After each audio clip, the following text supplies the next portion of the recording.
این سری اومدی شمال دیگه نرو تا ماسال، چون هم شلوغه هم گرونه.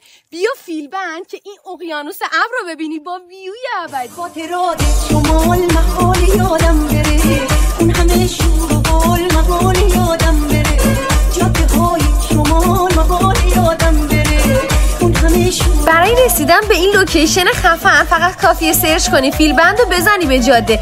علاوه بر اینکه این جاده فوق‌العاده خفن داره، کلی دشت داره که میتونی حتی کمپ کنی. اول جاده 50 تومن ازتون میگیرن تقریبا، آخرش هم 50 تومن دیگه و وارد فیلبند میشی. یه ییلاق خیلی جذاب با کلی ویلا واسه اجاره رو به دریای ابدی. توی انتخاب ویلا هم اگه این چند تا نکته رو رعایت کنی بهترین ویو رو میتونی داشته باشی. ویلاهای سمت چپ جاده خیلی بهتره، ترجیحاً توی ارتفاع باشه و رو به دره. قیمت ویلاهاش هم از 1 تومن شروع میشه و میتونی اینجا بهترین اقیانوس ابر عمرتو ببینی. اگه میخوای سری نکات مهم و لوکیشنشو برات ارسال کنم کلمه اقیانوس رو کامنت کن.